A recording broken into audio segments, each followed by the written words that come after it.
मैं हूं Kirby Delano Roll. मैं हूँ Fiona Delano Roll. Kirby Sri Lanka का एक निवासी। Kirby Delano Roll. Kirby Delano roll.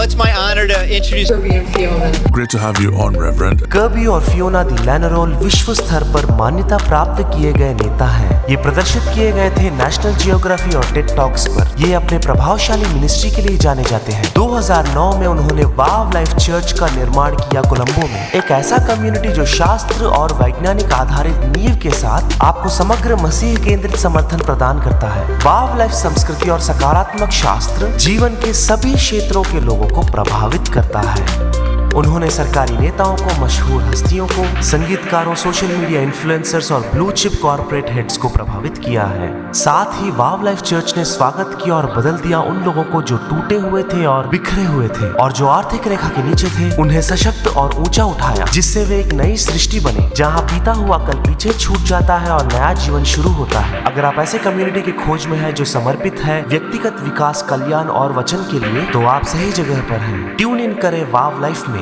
ऐसा वचन जो इस समय के लिए है।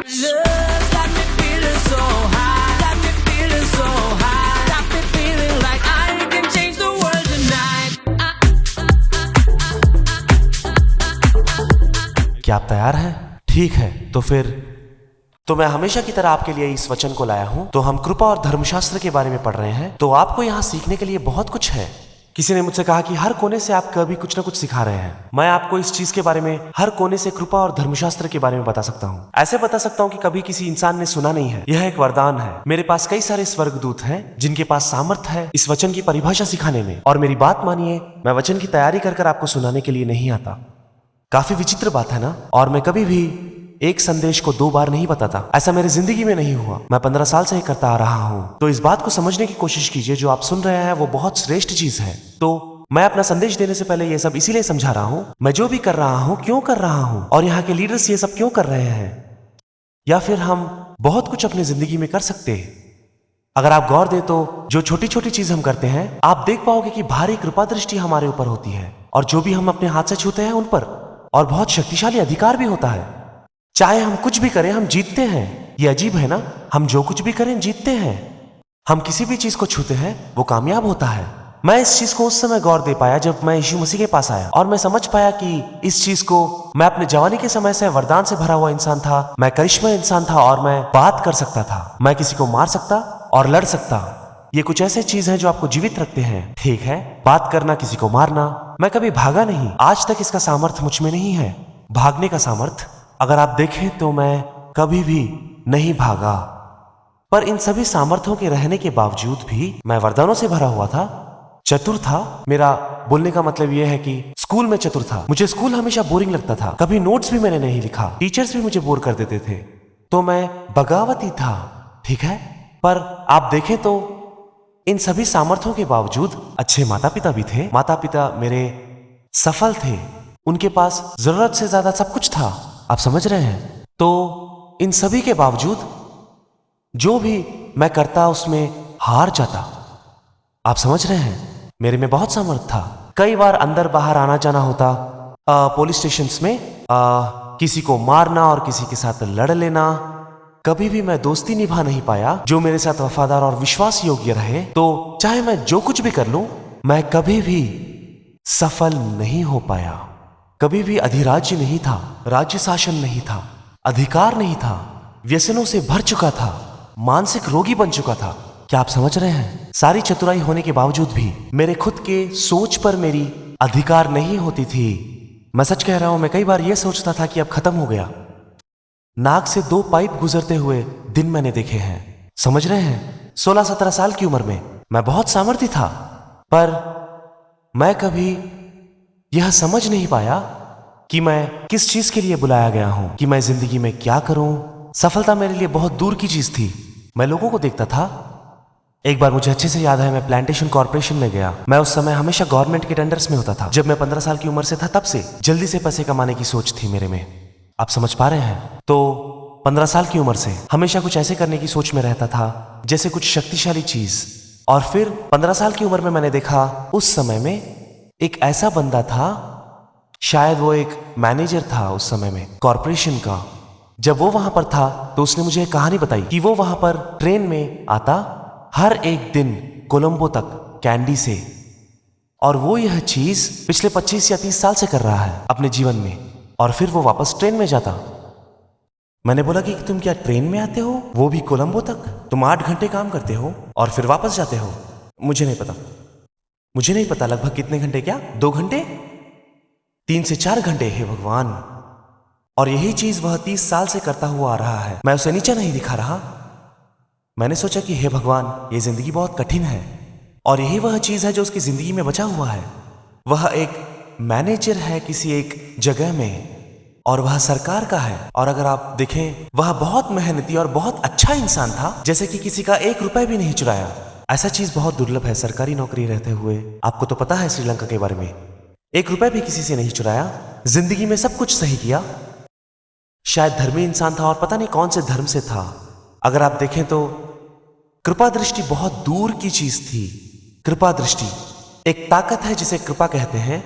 इस बाइबल में लोगों के ऊपर जो इस इंसान के आधे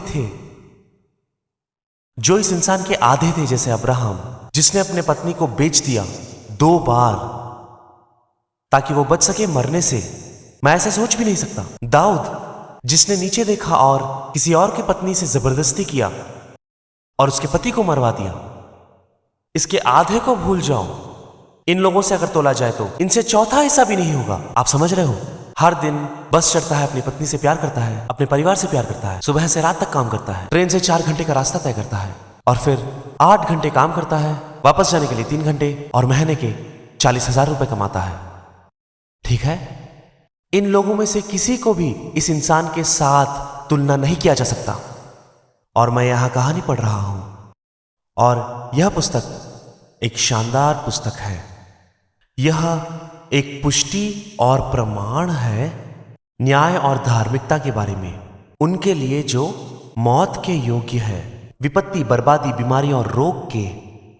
और मैंने ये जान लिया, अगर मुझे कुछ करना है, और ये सब होने से पहले मैंने एक कविता लिखी।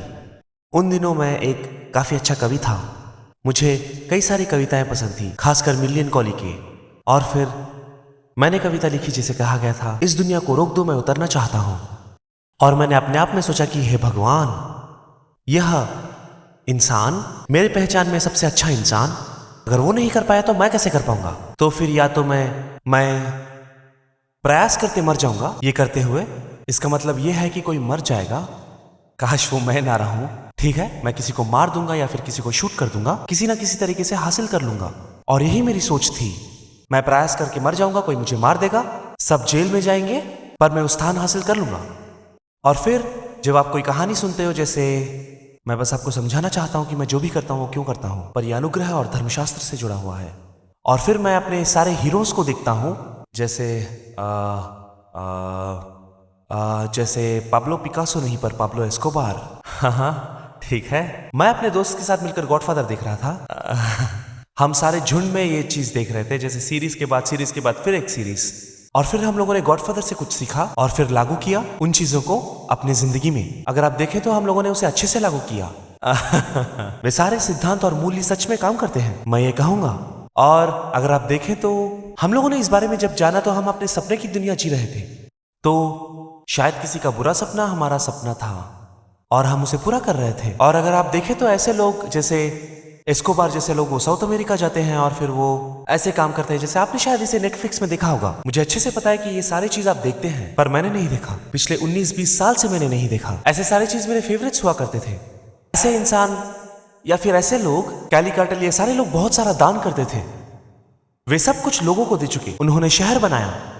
क्या आप इन चीजों को समझ रहे हैं? ऐसे चीज जो ड्रग लॉर्ड्स ने अपनी जिंदगी में किया, इस तरह की उदारता, मैं बस आपसे सच्चाई की बात कर रहा हूं।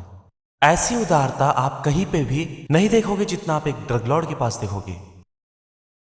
मेरी बात मानिए, आप उसके साथ तुलना नहीं कर सकते। माफिया की उदारता, ड्रग लॉर्ड्स, आपको ड्रग लॉर्ड्स के बारे में नहीं पता, आपको उनकी उदारता नहीं पता। वे बहुत उदार हैं, बहुत उदार। क्यों? वे देश के प्रति और लोगों के प्रति उदार हैं। किसी ने जवाब दिया, पछतावा। आप समझ रहे हैं? पश्चाताप। तो मैं इस चीज को समझ चुका था हर एक इंसान अपनी जिंदगी में एक स्तर तक पहुंचता है। हम माफिया में इस बात को बोलते थे 5 साल, सिर्फ 5 साल, चाहे जितना भी हो जाए 5 साल। तो 5 साल के ऊंचे स्तर पे वे नीचे गिरना शुरू करते हैं, तो उनके पास मौका होता है फिर से 5 साल चढ़ने का, पर वो मारे जाते हैं। आप समझ रहे हैं? पर केवल 5 साल या फिर वो 5 साल ये सब काम करते हैं और जिंदा रहने के लिए जेल में जाकर बैठ जाते हैं। ठीक है, तो मैंने समझा कि ये दुनिया, अगर मैं ऐसा कुछ बनना चाहता हूं, मुझे लगता है कि कहीं ना कहीं और कहीं पे, मुझे नहीं पता कि मुझ में कंसाइंस थी या नहीं, मुझे नहीं लगता कि मैं सब कर पाता, क्योंकि मैं बहुत थका हुआ था। मैं बस बहुत थका हुआ था।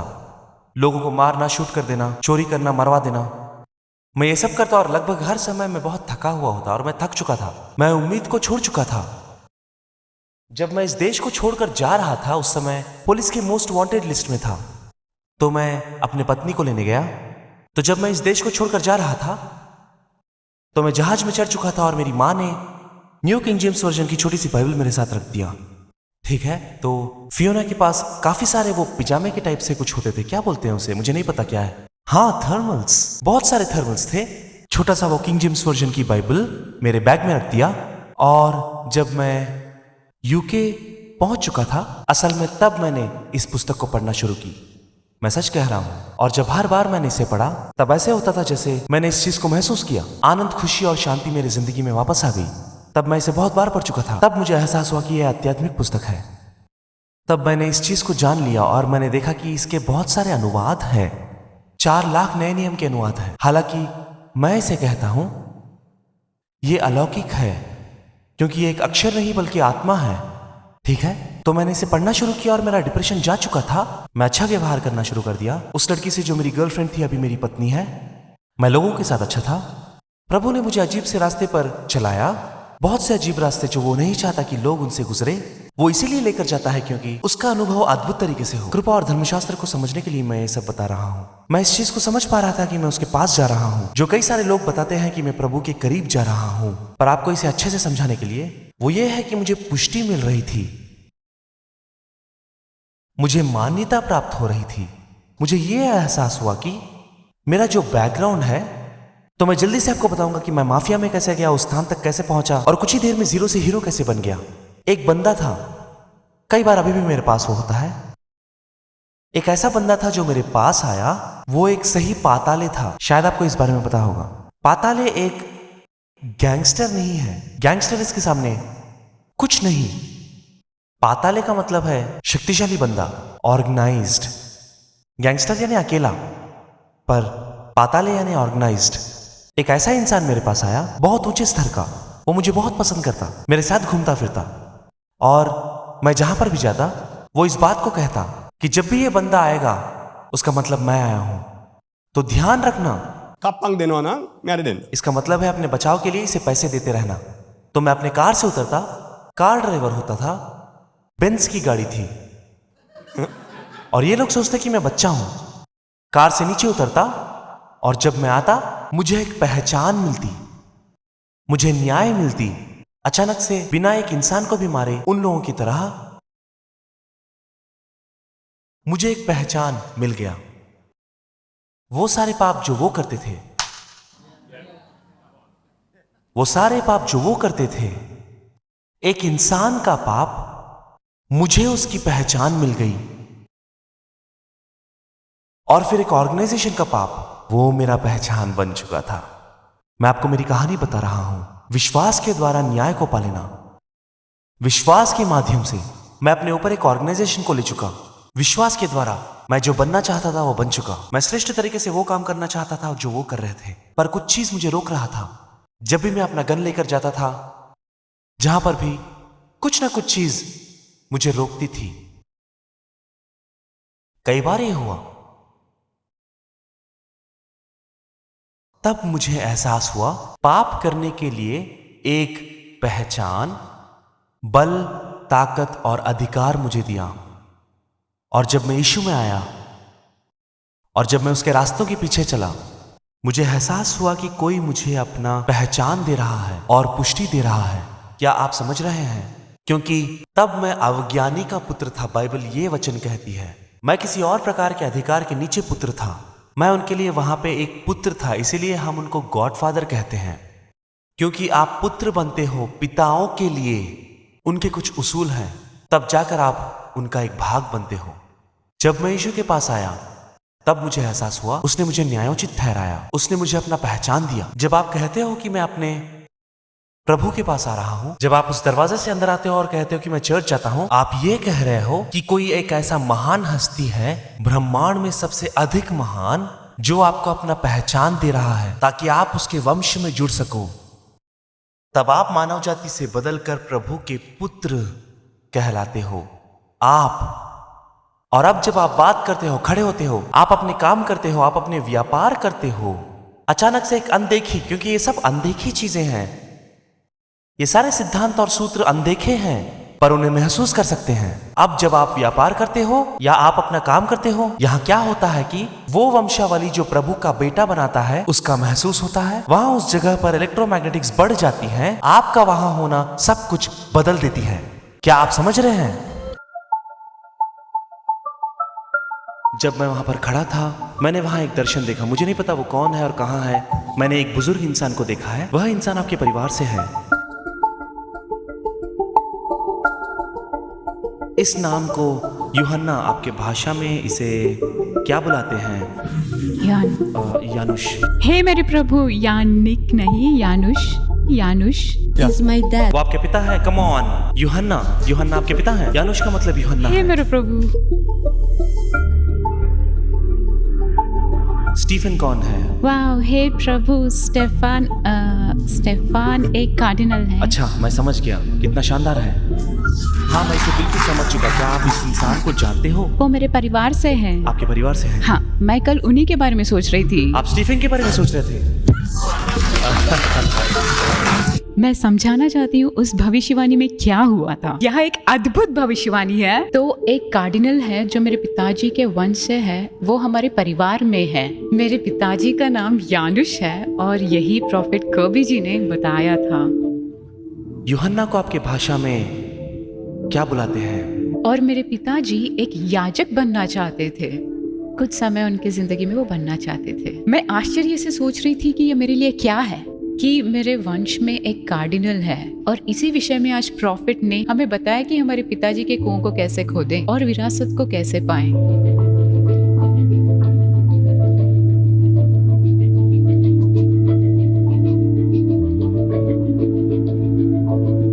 आपके पिताजी का विरासत मेरे दोस्त बहुत दूर है। वो इतना दूर है कि आप उसे पहुंच भी नहीं सकते। आप बिल्कुल पूरी तरीके से सूख चुके हो। मैं कभी से मिलने के लिए यहाँ पर आया हूँ। मैं दूसरे धर्म से हूँ। मैं एक मसीह नहीं हूँ, पर मैं बहुत ज्यादा तकलीफ से हरा था, इसीलिए कभी से मिलना चाह रहा था। मैं सामान्य तरीके से लोगों के साथ घूमता फिरता नहीं हूँ। ये पहली बार है जब मैं बाहर आया हूँ और कभी से मिलने आया हूँ।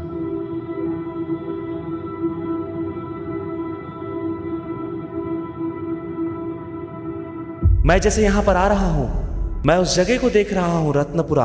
आप वहां से अगर नीचे जाओगे तो आपको ऐसा जगह मिलेगा जहां पर आपको धरती में रत्न मिलेंगे। क्या मैं सही कह रहा हूं सर? क्या आपके पिताजी उस जगह से थे? वहीं से थे?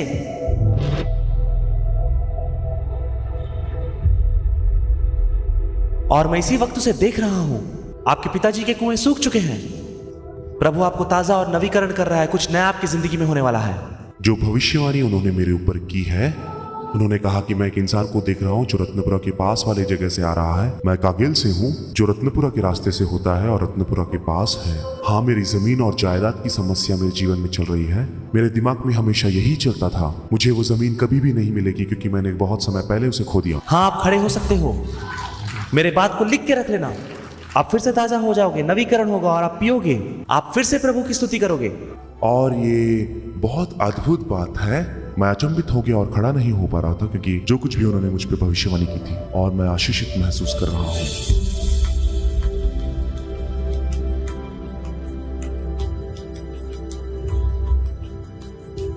मुझे नहीं पता कि आपके पिता है या कौन है। एक और नाम है निक या फिर निकोलस। वो कौन है? मेरे भाई का नाम निकोलस है। हाँ हाँ, खड़े हो जाओ।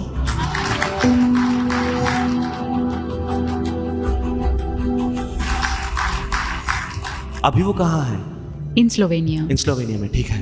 प्रभु कुछ कागजात बना रहा है। वह सीमाओं को खोल रहा है ताकि वो अभी जहां पर है वहां से दूसरे देश को जा सके। ठीक है, तो मैंने उनका नाम बताया है। मैं इसीलिए ये सब बता रहा हूं क्योंकि मैंने बहुत स्पष्ट तरीके से देखा है प्रभु बॉर्डर्स को खोल रहा है ताकि आप वहां पर पहुंच सको। प्रभु यीशु मसीह के नाम में मैं ये घोषित कर रहा हूं।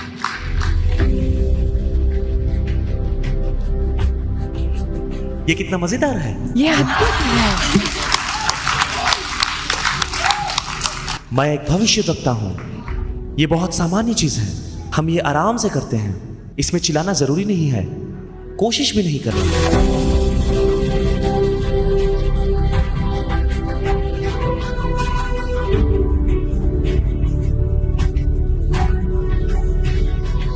सीखें कि कैसे सपने जटिल व्यवसायिक चुनौतियों का पूर्वाभास देने और उनसे निपटने की क्षमता रखते हैं। व्यक्तियों को प्रबुद्ध करना और गहरा उपचार लाना पारस्परिक संबंधों के बीच में। परिचय करते हैं ड्रीम टेक कर्बी डेलानोरोल द्वारा वर्कशॉप जो सपनों की दुनिया को भविष्यवाणी और ज्ञान के शब्दों को एक उपकरण के रूप में उजागर करती है।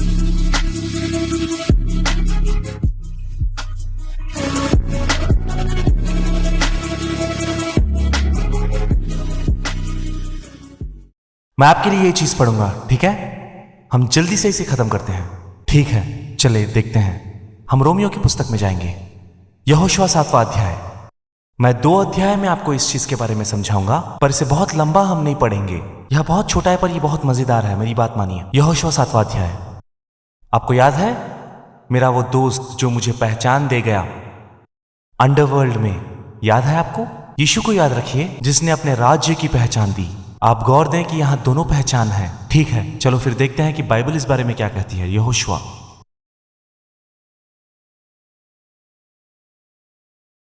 यहोशुआ 7वां अध्याय। ठीक है, यह एक कहानी है जब यहोशुआ लोगों को भेजता है कुछ झुंड के लोगों को वध करने, जिनका नाम एआई होता है। मुझे ये नाम बहुत पसंद है, एआई। आजकल ये बहुत चल रहा है, एआई या फिर आई। ठीक है, तो जब उसने लोगों को भेजा एआई के लोगों का वध करने, उसको एहसास हुआ कि प्रभु ने उसको वाचा दी है कि वह एआई के लोगों पर विजय पाएगा। और वो वादा ये था कि जब तुम उनको हराओगे तो ये याद रखना कि तुम वहां जाओगे पर वहां का सामान कुछ नहीं लाओगे। यह बहुत विचित्र भगवान है, उनका कोई सामान तुम मत छूना। तो वो लोग वहां अंदर जाते हैं प्रभु के वायदे देने के बावजूद। इसे ध्यान से सुनिए, प्रभु के वादे के बावजूद जब ये लोग एआई के लोगों पर हमला बोलते हैं, वो मारे जाते हैं और 3000 लोग भाग जाते हैं। अब इजराइल का देश खतरे में है। अब यहोशुआ प्रभु के आगे जाता है और कहता है कि आपका वायदा क्यों मेरी जिंदगी में नहीं पूरा हुआ? आप भी इसी सवाल को पूछ सकते हो जैसे मैं अभी आपसे बात कर रहा हूं। क्यों आपका किया हुआ वादा अब मेरी जिंदगी में पूरा नहीं हुआ? और जैसे ये होता है, प्रभु जवाब देता है और कहता है, वो कहता है कि ये जो वादा है, चलिए मैं आपको बताता हूं। यहां पर 6वां वचन। जब यहोशुआ ने इस बारे में सुना तो उसने अपने कपड़े फाड़ डाले। वह पवित्र संदूक के सामने जमीन पर लेट गया। वह शाम तक वहां पड़ा रहा।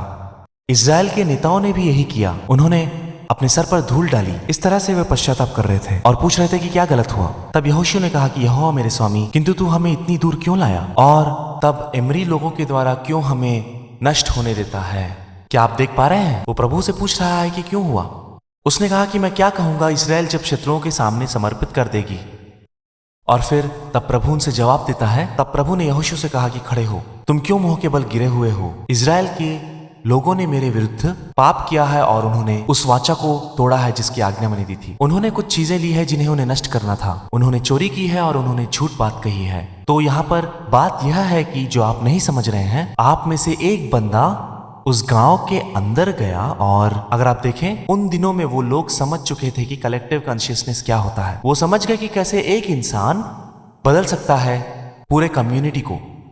वहां पर लिखा हुआ है कि एक इंसान, ना कि सारे इंसान। अगर आप गौर दें तो आदम की कहानी भी ऐसी ही होती है। वह कहता है कि एक इंसान का पाप बहुतों पर प्रभाव डाला। तो आदम के पाप में और इस इंसान के पाप में अंतर क्या है? दोनों एक समान है। इसका मतलब है कि एक इंसान अंदर गया है और वह काम करके आया है जो मेरे विरुद्ध है। और उस इंसान ने कुछ ऐसा चीज चोरी की है जो शत्रुओं के घर से है। ये लोग जाते हैं और वे इजराइल के सारे लोगों को बाहर भेज देते हैं और वे लोगों से सवाल करते हैं और अंत में वो इस बंदे को ढूंढ लेते हैं जिसका नाम आर्कनाथन था। शायद मैं इसे सही बोल रहा हूं। क्या इसका नाम वही है? इस नाम को कैसे बोला जाता है? मेरी मॉम शायद जानती है। और फिर आर्केंसन को ढूंढते वो जो भी है। तो ये बंदा चीजें चोरी कर लेता है और उसके साथ रख लेता है, और इसी वजह से पूरा इज़राइल कष्ट भोगता है। मैं फिर से कहूंगा, एक इंसान बहुतों की जिंदगी को बदल दिया था। एक इंसान, पूरी बाइबल इसी कहानी पर आधारित है। ये एक ऐसा इंसान है जिसके पास ताकत है बहुतों की जिंदगी को बदल देने का। पूरी बाइबल इसी कहानी पर आधारित है। आप ये मत सोचिए कि ये यीशु मसीह के बारे में है। हाँ, यीशु मसीह एपिटोमाइज्ड है, क्योंकि हम उसकी अद्वितीयता को जानते हैं। उसने पूरे ब्रह्मांड को बदल दिया, एक इंसान। पर यहां पे कहानी यीशु मसीह के बारे में नहीं है, यहां पर कहानी किसी और के बारे में है, इज़राइल में, जिसने अब पूरे देश को हारने में मजबूर कर दिया और शर्मिंदगी ला दी, क्योंकि उसने एक ऐसा काम किया है जो प्रभु के मर्जी के खिलाफ था। एक बार इस कहानी के बारे में सोचें और फिर सोचें उसके आपदाओं के बारे में सोचें और उसे लागू करें। मेरा मतलब है, आपके चेहरे के भाव देखो कैसे बदल रहे हैं, खासकर वो लोग जो पीछे बैठे हैं। क्या आप समझ पा रहे हैं? आप देखें तो एक इंसान बहुत लोगों पर प्रभाव डालता है।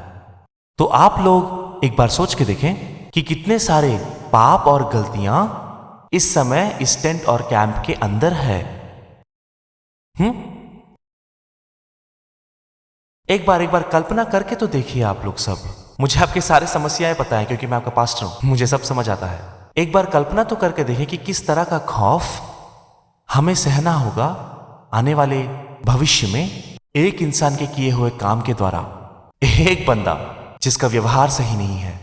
तो ये लोग समझ चुके थे कि आप अगर ध्यान दें तो यीशु मसीह ने ये बात कही है। थोड़ा सा आप उसे क्या कहते हैं मुझे याद नहीं है, खमीर का आटा पूरे आटे को बर्बाद कर सकता है। तो इसीलिए यीशु आए थे। क्या आप इसे समझ पा रहे हैं? यीशु इसीलिए आए थे क्योंकि उन्हें पता था कि एक इंसान बहुत सारे लोगों के लिए समस्या बन सकता है। तो अगर आप देखें तो ये बहुत पुराना सोच है और पुराने नियम का सोच है, जो कि सही है और सच है। क्या आप इसे समझ पा रहे हैं? ये बिल्कुल सच है। तो दोस्तों, हमेशा याद रखिए कि अनुग्रह में हमेशा मांग होती है अनुग्रह की। तो आप अनुग्रह में रहकर ये नहीं बोल सकते मैं सब कुछ पा चुका हूं, यीशु मसीह ने मुझे माफ कर दिया है। नहीं, कल फिर से हम वो एक व्यक्ति बन जाएंगे